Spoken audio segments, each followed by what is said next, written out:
berdoa, mujizat itu ketika ku berdoa, ketika ku berdoa, mujizat itu ketika ku berdoa, ketika ku berdoa, mujizat itu nyata. Ya lama takara labayana masih. Kami butuh mujizat hari ini ya Tuhan. Keluarga kami butuh mujizat hari ini. Karena kami percaya mujizat itu datang dari Engkau. Sebabnya hari ini kami ada di Ka'bah Tuhan.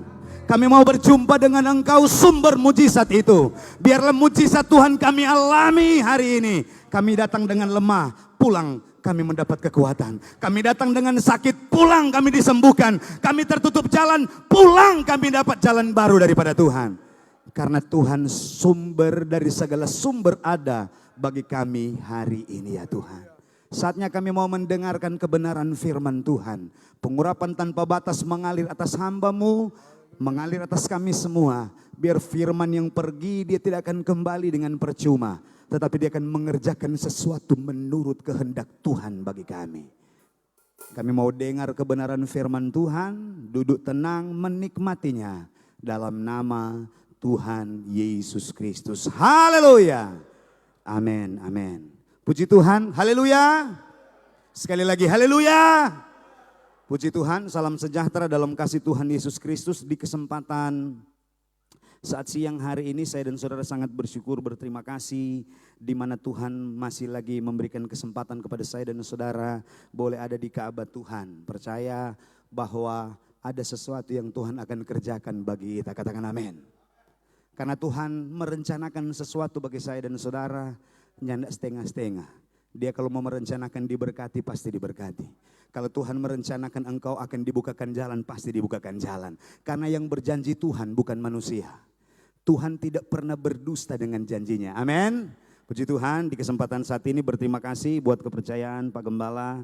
Untuk kami secara pribadi boleh melayani firman Tuhan di kesempatan siang hari ini. Terima kasih Tuhan Yesus memberkati.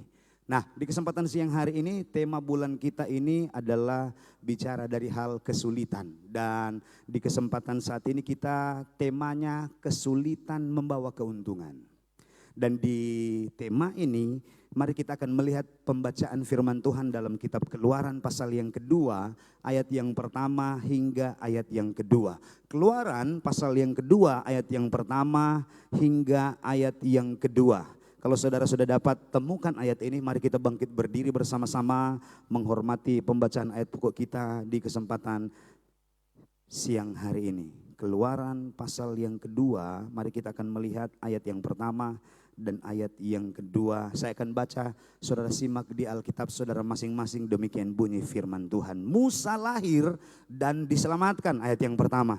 Seorang laki-laki dari keluarga Lewi kawin dengan seorang perempuan Lewi, ayat yang kedua. Lalu mengandunglah ia dan melahirkan seorang anak laki-laki. Ketika dilihatnya bahwa anak itu cantik, disembunyikannya 3 bulan lamanya. Puji Tuhan, silakan duduk saudara. Saudara kekasih dalam Tuhan, kalau saya dan saudara menemukan Keluaran pasal yang pertama dan Keluaran pasal yang kedua, jelas sekali di sana saya dan saudara akan menemukan satu tokoh namanya Musa. Dan Musa dijelaskan dalam Alkitab menjadi salah satu tokoh sejarah yang menghentar orang-orang Israel keluar dari tanah Mesir. Yang jelas sekali dalam Alkitab dikatakan di sana bahwa ketika mereka ada di Mesir, mereka ada dalam perbudakan. Mereka ada dalam kerja rodi, mereka diperhadapkan dengan keadaan yang sukar, mereka diperhadapkan dengan keadaan yang sulit. Dan saya dan saudara akan menemukan dalam kitab Keluaran pasal yang kedua, ayat yang pertama dan ayat yang kedua menjelaskan ada sepasang suami istri di tengah-tengah hidup di keadaan di Mesir. Mereka dikaruniakan Tuhan seorang anak namanya Musa. Tetapi saudara tahu bahwa kehidupan yang mereka alami dalam kitab Keluaran pasal pertama menjelaskan hidup mereka diperhadapkan dengan kehidupan yang serba susah dan serba sulit adanya. Keluaran pasal 1, jika saya dan saudara melihat catatan-catatan kebenaran firman Allah ini, bahwa Musa lahir di tengah-tengah krisis. Krisis apa yang dihadapi oleh keluarga atau orang tua dari Musa, bahkan bangsa Israel waktu itu di tanah Mesir. Keluaran pasal yang pertama, mari kita akan memperhatikan ayat yang ke-11 hingga ayat yang ke-14. Sebab itu pengawas-pengawas Rodi ditempatkan atas mereka untuk menindas mereka dengan kerja paksa. Mereka harus mendirikan bagi Firaun kota-kota perbekalan, yaitu Pitom dan Ramses. Tetapi makin ditindas makin bertambah banyak dan berkembang mereka, sehingga orang merasa takut kepada orang Israel itu. Ayat 13. Lalu dengan kejam orang Mesir memaksa orang Israel bekerja, dan firman Allah katakan memahitkan hidup mereka dengan pekerjaan-pekerjaan yang berat, yaitu mengerjakan tanah liat dan batu bata dan berbagai-bagai pekerjaan di padang, yang segala pekerjaan yang dengan kejam dipaksakan orang Mesir kepada mereka itu. Firman Allah jelas sekali dalam kitab Keluaran pasal yang pertama menjelaskan, memaparkan bahwa Musa, orang tua dari Musa ini, Amram dan Yokebed ini diperhadapkan dengan keadaan krisis, diperhadapkan dengan keadaan sulit. Mereka diperhadapkan dengan kerja Rodi, mereka diperhadapkan dengan penindasan, mereka diperhadapkan dengan kerja paksa yang mengakibatkan Alkitab dalam ayat 14 firman Allah katakan begini, dan memahitkan hidup mereka dengan pekerjaan-pekerjaan yang berat. Keadaan yang dialami, dirasakan oleh Musa dan orang tuanya, diperhadapkan orang Israel saat itu, diperhadapkan dengan keadaan yang rasa-rasanya Alkitab katakan seperti keadaan yang namanya memahitkan hidup mereka. Mereka diperhadapkan dengan keadaan hidup yang pahit. Kenapa? Karena kesusahan. Kenapa? Karena kesulitan. Kenapa? Karena kerja paksa. Kenapa? Karena kerja Rodi yang dilakukan orang Mesir. Dan firman Allah menjelaskan dalam ayat yang pertama, mereka adalah keturunan Lewi. Kedua suami istri ini, Amram dan Yokebed, orang tua dari Musa, diperhadapkan dengan keadaan hidup yang pahit. Saya baca dalam terjemahan Bode, hidup yang pahit menggunakan disukarkan hidup mereka. Diperhadapkan dengan hidup yang sukar. Ini terjemahan Bode bilang. Kalau terjemahan baru bilang hidup yang pahit. Terjemahan Indonesia sehari-hari mengungkapkan hidup yang sengsara.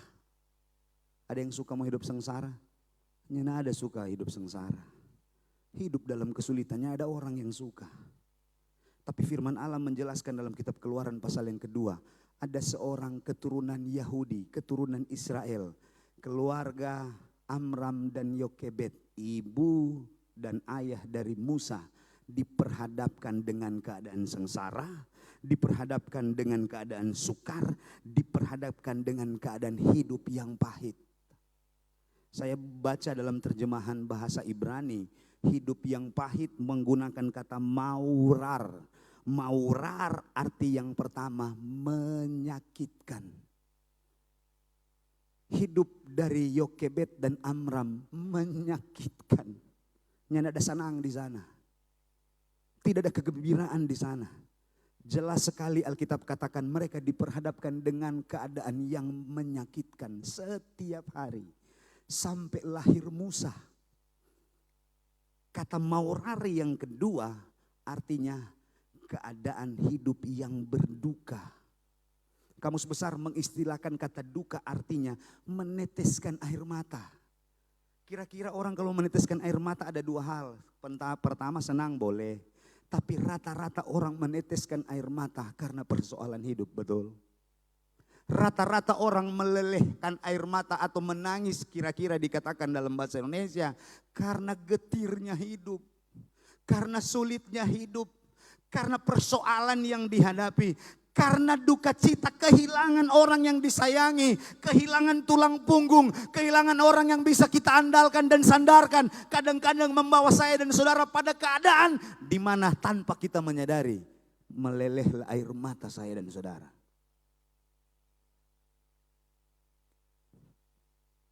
Maurar yang ketiga artinya tidak terbatas kepada keadaan yang sakit menyakitkan, tidak terbatas kepada keadaan yang berduka, tetapi maurar mengartikan keadaan yang susah. Susah cari kebebasan waktu itu mereka. Susah mereka hidupnya. Bekerja secara roh di pagi, siang, sore, malam, bekerja. Persoalannya, bukankah hari-hari ini kita sementara diperhadapkan dengan keadaan yang sama? Keadaan hari-hari ini semakin sulit, betul? Dunia semakin kompleks dengan permasalahannya. Ada orang karena 100.000 dia boleh bunuh orang. Ada karena keperluan mendadak dia bisa mengorbankan orang lain. Karena getir hidup yang mereka hadapi kadang-kadang dia salah jalan dan lain-lain sebagainya. Bukankah kita mungkin keadaan kita sama seperti itu? Yokebed dan Amram diperhadapkan dengan keadaan itu. Tambah lagi saudara, kalau saya dan saudara baca ayat-ayat selanjutnya dari ayat Keluaran pasal yang pertama, ada satu titah raja yang dikeluarkan saat itu. Firaun mengeluarkan satu titah di mana orang yang mengandung, orang Israel yang mengandung dan melahirkan anak tidak dilarang untuk mengandung. Tetapi yang menjadi problem ketika dia mengandung dan melahirkan, yang lahir bayinya laki-laki harus dibunuh waktu itu. Kalau lahir bayinya perempuan gak apa-apa.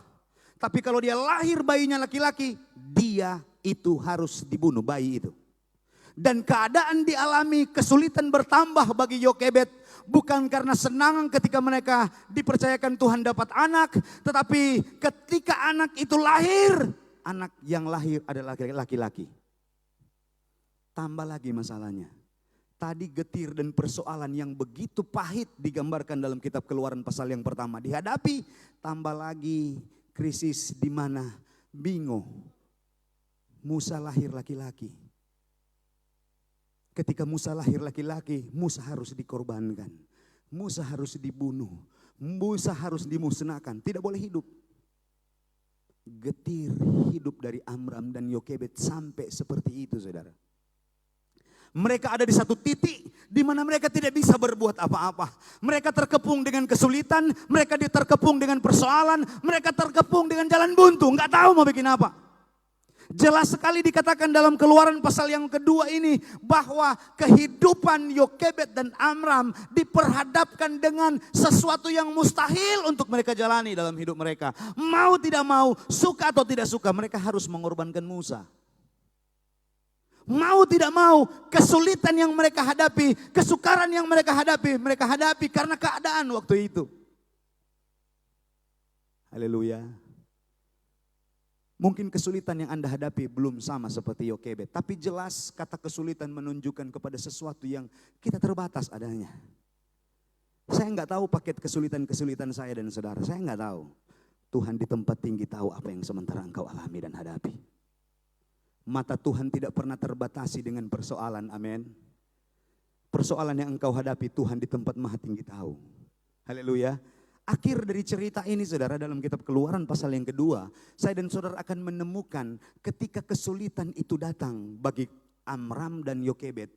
Ketika di sekeliling mereka diperhadapkan dengan tangisan dan kesulitan karena terpaksa mereka mau melepaskan anak mereka laki-laki, bayi mereka laki-laki harus dibunuh, terjadi kesulitan, terjadi penderitaan, terjadi aniaya di sana, terjadi air mata di sana, keadaan berubah bagi Amram dan Yokebed. Di mana ayat-ayat selanjutnya saya dan saudara bisa temukan dalam Keluaran pasal yang kedua, ayat yang keempat dan seterusnya dikatakan di sana akhir cerita Keluaran pasal yang kedua ini, Musa terselamatkan di antara banyaknya anak-anak atau bayi-bayi orang Israel yang mati dibunuh. Akhirnya Musa mendapatkan fasilitas anak dari seorang putri Firaun. Akhirnya Musa mendapatkan fasilitas, dia hidup bersama-sama dengan orang tuanya tapi menikmati fasilitas raja. Menikmati fasilitas kerajaan. Akhirnya Musa mendapatkan pendidikan kerajaan. Di tengah kesulitan, kesulitan Tuhan ubah bagi Amram dan Yokebed menjadi jalan keluar. Amin saudara. Haleluya. Berapapun kesulitan yang Anda alami, hadapi hari-hari ini, di tangan Tuhan, Tuhan mampu membalikan keadaan kita. Haleluya. Dari menghadapi persoalan, mendapatkan jalan baru. Tuhan mampu mengadakan itu bagi kita. Karena saudara, kalau saya dan saudara menemukan dalam kitab Keluaran ini, janji Bapa bahwa Musa akan menjadi pemimpin tidak mampu dihalangi oleh penderitaan dan kesulitan. Haleluya, amin. Kesulitan tidak mampu membendung janji Bapa terrealisasi bagi kita. Kalau kesulitan itu digambarkan persoalan digambarkan tetesan air mata, apapun persoalan yang engkau hadapi tidak akan melunturkan, menghancurkan, membatalkan janji Bapa terhadap saya dan saudara. Amin. Kesulitan apapun yang kau hadapi. Mungkin kesulitan yang kau hadapi hari-hari ini saya nggak tahu, mungkin ada sementara menangis setiap paginya karena persoalan. Percaya kalau engkau target berkat Tuhan, tidak ada satu manusia yang mampu menghalangi berkat Tuhan tertuju bagi kita. Kalau Anda sudah menjadi target dari berkat Allah, tidak ada satu manusia bahkan kuasa lain yang akan mampu menghalangi. Amin. Orang lain boleh bilang, nganape warung bisa nganape tanpa tusuk satenya nak mau berkembang. Tapi kalau Anda target berkat Tuhan, engkau pasti akan diberkati. Kita tidak hidup dari apa kata orang, tapi dari apa kata firman. Karena firman adalah Allah sendiri, amin. Siapapun Anda yang hadir pagi hari ini, kesulitan apapun yang Anda hadapi hari-hari ini, kalau engkau ada pada track janji berkat Allah, engkau pasti akan diberkati. Keadaan sulit akan diubah Tuhan menjadi keadaan yang namanya keuntungan. Haleluya. Sama layaknya yang dikatakan Alkitab seperti dalam cerita Keluaran pasal yang kedua ini. Karena jelas sekali dari cerita ini, maka saya dan saudara akan menemukan rencana Tuhan tidak akan pernah digagalkan oleh kesulitan yang engkau hadapi. Terkecuali saya dan saudara yang mengagalkan rencana Tuhan itu dalam kita. Ketika saya dan saudara melanggar firman dan berdosa kepada Tuhan. Yuk kita melihat salah satu janji Tuhan terdapat dalam kitab Yohanes pasal yang ketiga. Saya akan bawa saudara bahwa janji Tuhan bagi saya dan saudara mengalami kehidupan yang luar biasa. Yohanes pasal 3 ayat yang ke-16, karena begitu besar kasih Allah akan dunia ini, sehingga ia telah mengaruniakan anaknya yang tunggal, supaya setiap orang yang percaya kepadanya tidak binasa, melainkan beroleh hidup yang kekal. Yohanes 3 ayat yang ke-16 adalah merupakan janji Bapa bagi saya dan saudara. Rencana Tuhan bagi saya dan saudara yang tidak bisa digagalkan oleh karena kesulitan dan persoalan. Dunia boleh menginginkan saya dan saudara jatuh, kalah dan lain-lain sebagainya. Iblis menginginkan saya dan saudara jatuh, kalah dan lain-lain sebagainya. Tetapi Tuhan menginginkan bahwa saya dan saudara ada pada track yang namanya hidup, beroleh hidup yang kekal, kata firman Tuhan. Tuhan menargetkan kepada kita mengalami kehidupan yang kekal. Bukan cuma itu, tetapi Tuhan tidak menginginkan saya dan saudara binasa, katakan amin. Karena yang menginginkan saya dan saudara binasa itu cuma iblis. Yang menginginkan saya dan saudara gagal itu cuma iblis. Karena saya membaca dari terjemahan bahasa Yunani, kata binasa menggunakan kata apolumi dalam bahasa Yunani. Apolumi mempunyai beberapa pengertian. Yang pertama, apolumi artinya hancur. Tuhan tidak menginginkan saya dan saudara mengalami kehancuran, katakan amin. Sebabnya dia datang ke dunia rela mati bagi saya dan saudara. Padahal kalau mau pikir-pikir, apa kok torang saudara? Apa yang istimewa dari manusia? Kejadian pasal 2 ayat yang ke-6 katakan bahwa saya dan saudara terbuat dari debu tanah adanya. Katakan amin. Nyana ada tuh yang terbuat dari emas pagi di kesempatan siang hari ini. Nah ada, torang cuma terbuat dari debu tanah, nyana ada arti apa-apa, terbatas adanya. Dalam terjemahan bahasa Ibrani menggunakan kata apar adama, sesuatu yang mudah diterbangkan. Debu tanah. Bahkan dia menggunakan kata eretz, tempat tumbuhan tanaman. Apa yang dibanggakan bagi orang? Nyana ada. Tak lama sedikit orang di air supi dapa, betul? Terlalu banyak makan daging, darah tinggi. Betul lah saudara? Apa yang mau dibanggakan buat orang? Cuma tanah, boleh bilang di kanan tanah angko. Bilang, boleh. Tunjung tuh di kanan tanah angko. Iyo, supaya tong sadar torang pe keberadaan hidup, jangan terlalu sombong toh. Haleluya. Sesuatu yang mudah diterbangkan tanpa tumbuh tanaman. Saya pernah dikasih kesempatan Tuhan melayani di daerah Modoinding sana, saudara. Waduh, udah boleh DP call, subur sekali. Sebelum dong tanang nih call, saudara tahu prosesnya. Sebelum dong tanang baking bedeng, tapi sebelum baking bedeng dong sirang deng tinja lebih dulu. Tahu tinja itu saudara, yang tong pergi di kamar 2x1 tiap pagi. Dong sedot, dong sirang di sana. Baru dong baking bedeng, taruh tuh kol, udah jadi gagas sekali tuh kol. Kalau orang pakai sudut pandang orang Modoinding, tuh tanah tanpa tumbuh tanaman, begitu tuh orang. Haleluya, terbatas kasih yang. So itu jangan terlalu sombong, datang pak Tuhan, amin. Tanah kok. Dicatatkan dalam firman Allah, Yohanes pasal 3 ayat yang ke-16, Tuhan rela mati for orang yang tanah-tanah ini. Dia tidak menginginkan engkau mengalami kehancuran, binasa atau mengalami apolumi. Yang pengertian bahasanya adalah hancur. Tuhan tidak menginginkan keluargamu hancur. Tuhan tidak menginginkan apa yang kau bangun hari-hari ini hancur. Tuhan tidak menginginkan usahamu hancur. Tuhan tidak menginginkan pekerjaanmu hancur. Tuhan tidak menginginkan cita-citamu hancur. Tuhan menginginkan engkau memperoleh hidup yang kekal. Yang menginginkan engkau hancur iblis. Sebabnya Yohanes katakan dia datang mencuri, membunuh dan membinasakan keinginan iblis. Supaya saya dan saudara apolumi hancur. Tapi Tuhan datang supaya kita tidak mengalami kehancuran. Haleluya. Yang kedua dari kata apolumi adalah kalah. Tuhan tidak menginginkan saya dan saudara kalah dari persoalan hidup. Tuhan tidak menginginkan saya dan saudara kalah dari pergumulan. Tuhan tidak menginginkan saya dan saudara kalah dari kesulitan yang kita hadapi. Tuhan menyiapkan keajaibannya bagi kita. Sebabnya dia rela mati bagi saya dan saudara. Padahal kalau mau pikir, kasih yang apa ini tuh orang cuma tanah. Mar dia rela mati untuk saya dan saudara yang nyana ada apa-apa ini menjadi luar biasa.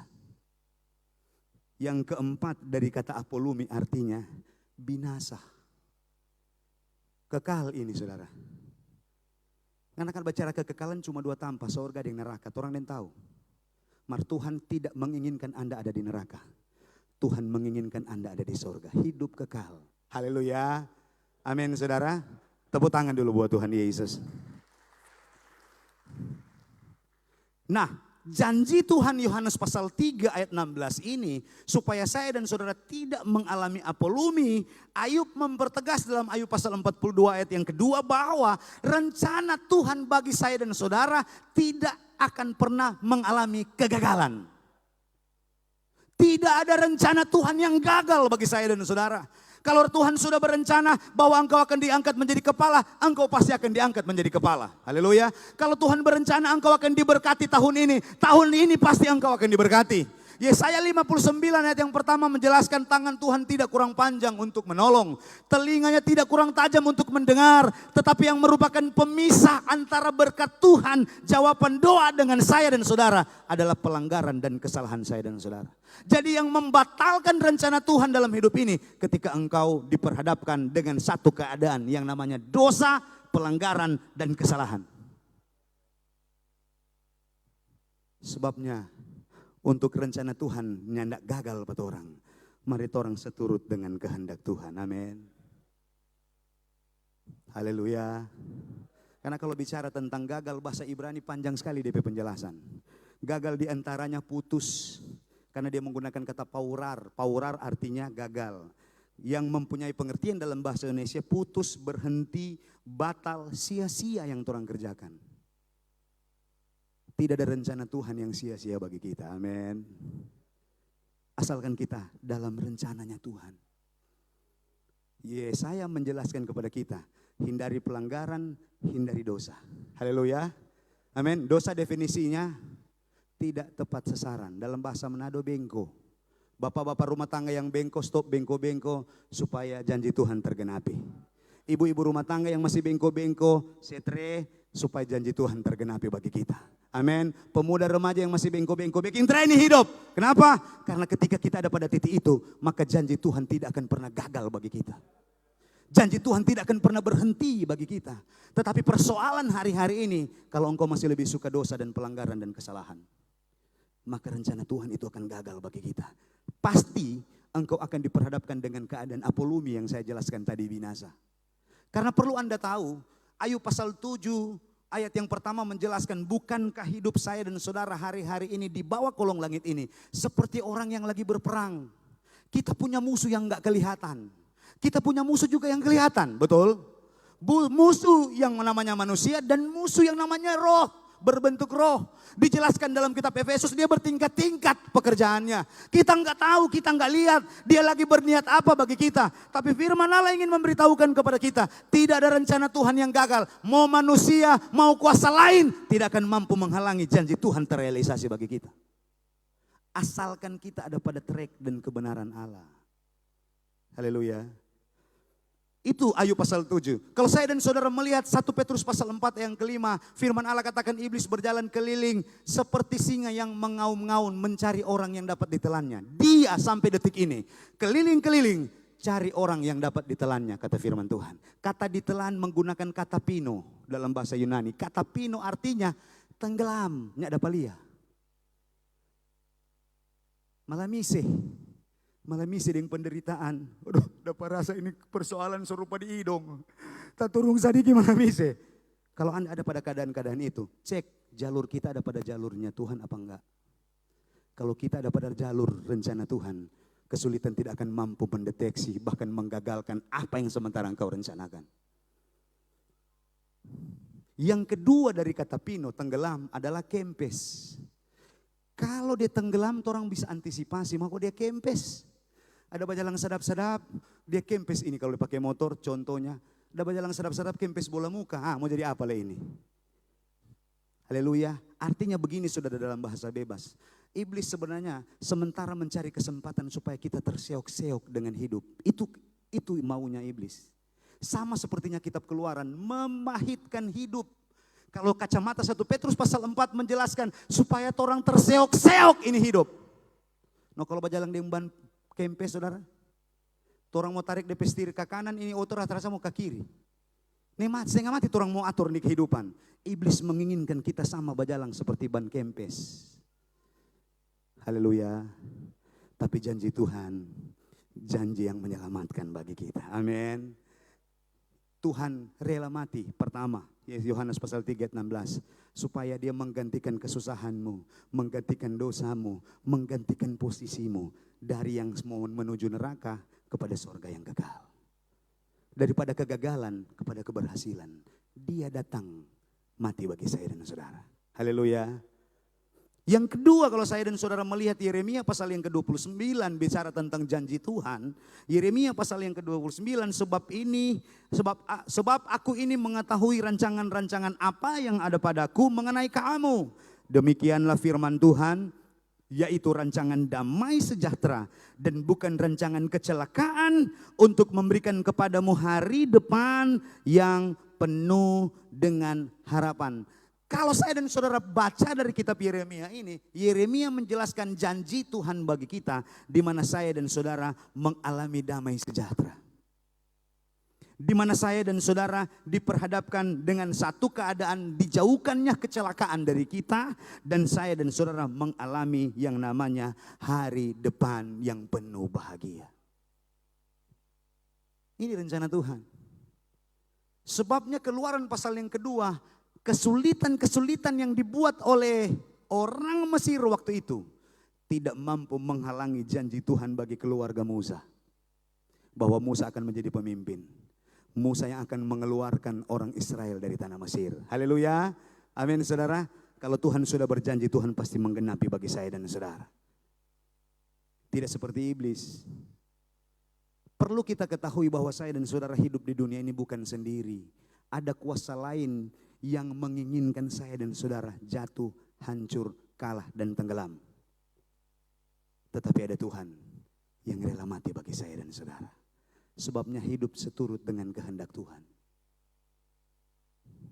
Nah, dari ini saudara, dari keadaan yang dialami oleh saya dan saudara hari-hari ini, apapun keadaanmu, kesulitan, persoalan, dan pergumulan-pergumulan pelik yang sementara engkau hadapi dan alami, yakin satu hal, bahwa saya dan saudara ada pada jalur berkat Allah. Karena kalau rencana Tuhan bagi saya dan saudara tidak mampu digagalkan oleh kuasa lain. Asalkan rencana Tuhan bagi kita mau jadi kepala bukan ekor. Kita ada pada jalur rencana Tuhan. Keluarga Amram dan Yokebed ada dalam jalur rencana Tuhan. Sehingga lewat mereka lah. Tetapi rencana Tuhan yang mereka alami, rencana Tuhan yang mereka rasakan, rencana Tuhan yang dikuasakan bagi mereka untuk mereka nikmati. Sehingga mereka boleh melihat ke depan bahwa Musa menjadi pemimpin bagi mereka. Tidak ditemukan dengan biasa-biasa, tetapi dengan keadaan yang menyakitkan dan pelik. Bahkan dicatatkan dalam kitab Keluaran pasal 1 tadi ayat 14. Pahit hidupnya. Menyakitkan hidupnya. Keadaan tidak menyenangkan, meneteskan air mata. Bahkan kesusahan terjadi dalam hidupnya. Haleluya.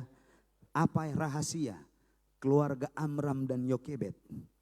Kesulitan diubah Tuhan menjadi keuntungan bagi mereka. Yuk kita akan melihat dalam kitab Ibrani. Ibrani pasal yang ke-11.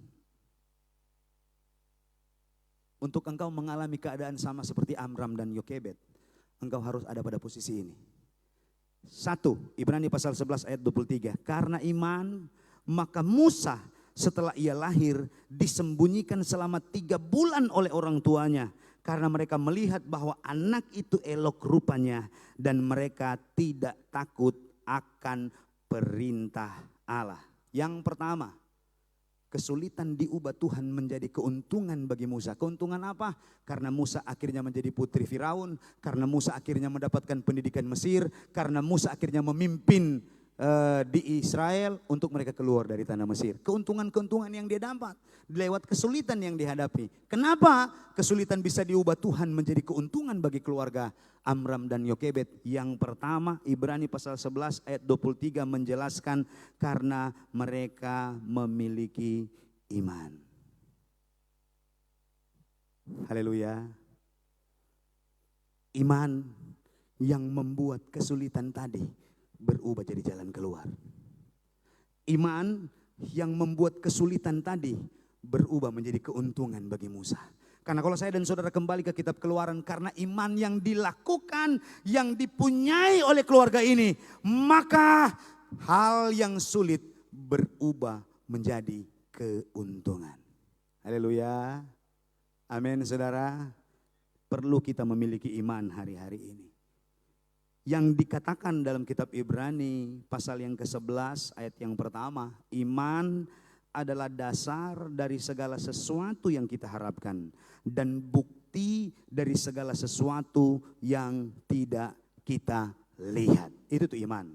Sekarang menjadi persoalan 1 Yohanes 5 ayat 4 katakan seperti ini. Mari kita melihat 1 Yohanes 5 ayat yang keempat menjelaskan bahwa ketika kita memiliki iman bukan terbatas hanya mengharap sesuatu yang belum ada. Tapi iman yang dimaksud adalah 1 Yohanes 5 ayat 4. Sebab semua yang lahir dari Allah mengalahkan dunia. Dan inilah kemenangan yang mengalahkan dunia, iman kita. Iman bukan cuma sekedar harap, percaya kepada Tuhan. Tapi kata firman Allah, iman mampu mengalahkan dunia. Iman mampu mengalahkan dunia. Kalau kita garis bawahi kata dunia, dunia hari-hari ini sementara pelik dengan persoalan, betul? Dunia hari-hari ini sementara kompleks dengan persoalan. Firman Allah katakan jika engkau memiliki iman, maka iman itu mampu mengalahkan persoalan. Sebabnya Alkitab menjelaskan, kalau saya dan saudara baca kitab Matius, Markus, Lukas, Yohanes, menjelaskan ketika Yesus berjumpa dengan orang buta, Yesus katakan imanmu menyelamatkan engkau. Amin. Kenapa? Karena dengan iman yang dimiliki oleh orang buta, akhirnya orang buta bisa melihat. Karena iman. Bahkan kalau saya dan saudara menjumpai sesuatu yang tidak mungkin ketika Yesus diperhadapkan dengan pemuda di Nain yang diperhadapkan dengan kematian. Sudah ada di dalam usungan untuk dibawa ke kubur. Karena iman dan tangisan dari mamanya, maka pemuda yang mati dia bangkit hidup kembali. Sesuatu yang tidak mungkin menjadi mungkin ketika kita memiliki iman. 1 Yohanes jelaskan mengalahkan dunia. Kita menjadi pemenang dari setiap persoalan yang ada di bawah dunia ini. Dari setiap peliknya hidup ini. Dari setiap apa yang sementara yang membuat engkau meneteskan air mata. Dia akan mampu mengalahkan itu. Haleluya. Amin. Saudara, percaya kepada Tuhan. Miliki iman hari-hari ini. Imani bahwa Tuhan mampu mengubah jalan buntu menjadi jalan baru bagi kita. Haleluya. Miliki iman. Sekarang menjadi persoalan, iman datang dari mana? Firman Allah katakan, iman timbul dari pendengaran. Pendengaran akan firman Allah. Haleluya.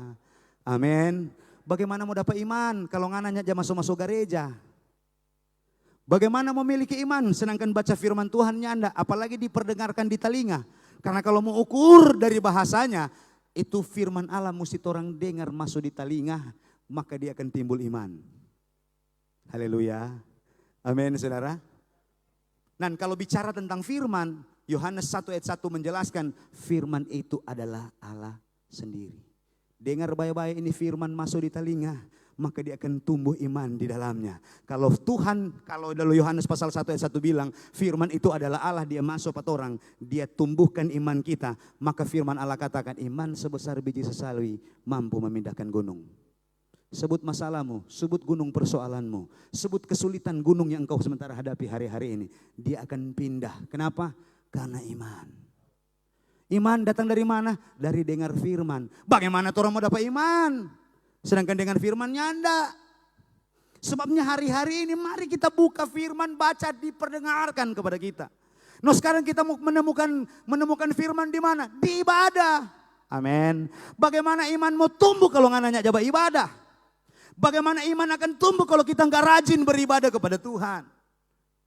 Mari kita beribadah, bukan cuma iman tumbuh, tapi firman Allah katakan ketika engkau beribadah, roti makananmu diberkati, penyakit dilalukan dalam kehidupan saya dan saudara.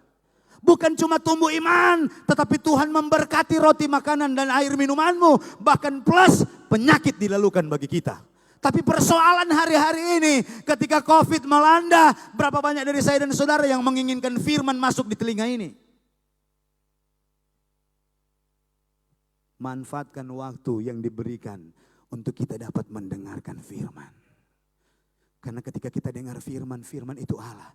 Dia masuk bersama-sama dengan kita. Firman Allah katakan, dia yang akan ganti berperang bagi saya dan saudara. Peperangan apa yang sementara engkau hadapi? Dia ganti berperang. Supaya apa? Supaya Anda menang. Menang dari persoalan, menang dari kesulitan, menang dari jalan buntu, menang dari yang membuat engkau meneteskan air mata hari-hari ini. Tapi persoalannya ada pada kita. Mau gak kita mendengar firman Tuhan? Sebabnya setiap hari mari kita dengar firman Tuhan. Amin. Sebelum engkau beraktivitas, buka nih firman. Baca, saya dengar di telinga. Supaya dia tumbuh iman. Haleluya. Amin saudara. Karena persyaratan yang pertama, rahasia yang pertama, Yokebed mampu menghadapi kesulitan pelik yang dialami oleh dia dan suaminya. Karena ternyata mereka memiliki iman. Haleluya. Persoalan kalau orang menyebut diri Kristen tidak memiliki iman. Haleluya. Yang kedua, yuk kita melihat Ibrani pasal 11 ayat yang ke-23 tadi. Saya akan akhiri dengan ini. Poin yang kedua, rahasia kesulitan diubah Tuhan menjadi keuntungan bagi kita. Ayat yang ke-23, karena iman, maka Musa setelah ia lahir disembunyikan selama 3 bulan oleh orang tuanya. Karena mereka melihat bahwa anak itu elok rupanya dan mereka tidak takut akan perintah raja. Yang kedua yang dimiliki oleh ayah dari Musa, Amram dan Yokebed di tengah-tengah kesulitan, sehingga kesulitan diubahkan Tuhan menjadi keuntungan bagi mereka, menjadi jalan keluar ketika mereka tidak takut dengan persoalan hidup.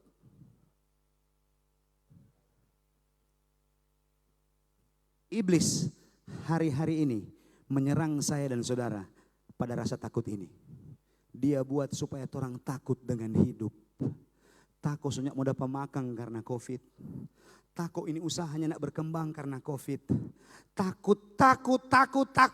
Iblis menyerang ini. Memberikan kepada kita rasa takut yang berlebihan. Supaya saya dan saudara tidak mampu melihat kesulitan menjadi keuntungan bagi kita. Iblis buat supaya saya dan saudara tidak mengalami kemenangan lepas kemenangan dari setiap persoalan yang kita hadapi. Karena kita masih terikat dengan rasa takut. Dalam bahasa Yunani, kata takut ini menggunakan kata phobeo. Phobeo arti yang pertama, merasa gentar. Amsal katakan ketika kegentaran terdapat dalam hidupmu, kecillah kekuatanmu. Kegentaran mengecilkan kekuatan kita. Haleluya. Kalau Anda masih ada pada rasa ini saudara, engkau masih gentar dengan hidupmu, engkau masih gentar dengan masa depanmu, engkau masih gentar dengan pelik hidupmu, engkau gentar dengan kesusahan, engkau gentar dengan gak ada uang, engkau gentar dengan persoalan-persoalan hidupmu. Saat itulah kesulitan akan mempersulit hidupmu, tidak akan ada di sana keuntungan, tidak akan ada di sana jalan keluar. Haleluya. Usir jauh kegentaran. Phobeo itu mari kita usir jauh. Yang kedua dari kata phobeo, yang pertama adalah merasa gentar dan yang kedua tidak berani. Yang tidak berani dia, panako orang Manado bilang. Panako mau ibadah. Iblis suka, iblis kasih ini panako beribadah supaya orangnya ada iman lewat firman. Iya tuh, orangnya ada iman, iblis mainkan dompet kehidupan. Kegelisahan, kegentaran, kesulitan akan menggilas hidupmu. Kenapa? Karena panako. So takut sekali mau keluar, so takut mau beraktivitas. Takut ketika diperhadapkan dengan keputusan-keputusan penting dalam hidup. Takut untuk melangkah dan lain-lain sebagainya. Ketakutan akan menghalangi keajaiban Tuhan terjadi bagi hidupmu. Haleluya. Usir jauh rasa takut. Tidak berani. Yang ketiga dari kata phobeo, artinya atau takut artinya penggunaan dalam bahasa Yunani adalah phobeo artinya yang ketiga gelisah. Kalau Anda ada pada posisi kegelisahan sementara hidupmu, gelisah tapi tanpa serupa sudah ada orang. Kita pe sekolah, ketika kegelisahan ini sementara menghadapi hidupmu, sementara mengikat hidupmu, kegelisahan menghambat keajaiban Tuhan terjadi bagimu. Yokebed dan Amram, bayangkan saudara, tetangganya mengalami duka cita karena anaknya dikasih ke prajurit. Ketika mereka diperhadapkan dengan kesulitan yang pelik, anak ini so lebih lama lebih besar, DP tangisan semua orang tetangga dengar. Karena ketika tetangga dengar, maka malapetaka terjadi di keluarga itu. Mereka tidak takut dengan itu karena mereka percaya Tuhan yang mereka sembah mampu menolong hidup mereka. Sebabnya dengan mereka nggak ada rasa takut di sana, timbul kreativitas baru di mana mereka melihat bahwa peluang untuk Musa selamat adalah datang dari yang memberikan ancaman. Peluang untuk Musa selamat datang dari yang memberikan larangan dan penderitaan yang mereka alami. Peluang untuk Musa selamat datang dari Firaun. Sebabnya mereka tahu, saatnya putri Firaun mandi dong lapas Musa di Kuala, di sungai Nil itu. Akhirnya ditemukan oleh putri Firaun. Dengar baik, ketakutan dan hal-hal yang menghambat hidupmu, engkau tidak akan pernah mengalami janji Tuhan dalam hidupmu. Tapi kalau engkau ada pada saat titik-titik di mana saya dan saudara tidak gelisah dengan itu, maka Tuhan akan membuka jalan-jalan baru bagi kita. Kreativitas baru bagi kita. Amin. Di tengah kesulitan, ada jalan keluar yang akan Tuhan beri bagi kita. Tapi bagaimana jalan keluar ini akan datang bagi kita kalau orang terlalu gelisah, orang terlalu takut. Orang diikat dengan phobeo ini. Haleluya. Yang keempat dari kata phobeo adalah takut sama dengan khawatir. Sebabnya terjemahan dalam 1 Korintus katakan, mari orang jangan khawatir. Kesusahan satu hari cukuplah untuk sehari. Orang hidup dengan iman. Kenapa? Karena Tuhan mampu menyediakan apa yang orang butuhkan. Tuhan mampu membukakan jalan. Kuasanya tidak pernah berubah dulu, sekarang, sampai selama-lamanya. Kalau dulu dia mampu membangkitkan orang mati, sebenarnya kuasanya juga masih sama seperti sekarang. Kalau dulu dia mampu menyembuhkan orang, kuasa itu masih ada sampai hari ini. Kalau dulu dia mampu membuat penyakit pendarahan yang sudah bertahun-tahun, bahkan mengeluarkan dana yang banyak karena penyakit itu, dia mampu melakukan keadaan itu hari ini. Kesulitan apa yang sementara engkau hadapi? Tuhan yang kita sembah masih sama, firman-Nya masih sama. Tapi yang menjadi persoalan ketika engkau sementara terlilit dengan ketakutan, terlilit dengan kekhawatiran, terlilit dengan fobia. Ketika Anda ada pada titik itu, percaya engkau tidak akan pernah melihat kemuliaan Tuhan. Tapi kalau engkau usir jauh ketakutan dari hidupmu, maka Tuhan akan turunkan satu demi satu keajaiban Tuhan untuk kita nikmati dalam hidup ini. Haleluya. Keluarga Amram dan Yokebed mengalami keajaiban Tuhan karena mereka melakukan dua hal ini. Yang pertama, iman mereka tidak tergerus karena kesusahan. Dan yang kedua, kesusahan tidak menghilangkan keberanian mereka. Tidak terikat dengan ketakutan, tidak terikat dengan kekhawatiran, tidak terikat dengan kegentaran. Maka hal-hal yang ajaib terjadi bagi Amram dan Yokebed. Kesulitan mendatangkan keuntungan bagi mereka. Haleluya. Berapa banyak dari saya dan saudara jemaat Tuhan yang hadir hari-hari ini, mungkin keadaanmu sama seperti Amram dan Yokebed. Mungkin Amram dan Yokebed lebih parah keadaannya dari Anda. Percaya, Allahnya Amram dan Yokebed sama seperti Allah yang kita sembah di kesempatan siang hari ini. Haleluya. Kuasanya sama, kasihnya sama, tidak berubah. Puji Tuhan, saya tidak akan panjangkan kebenaran firman Tuhan di kesempatan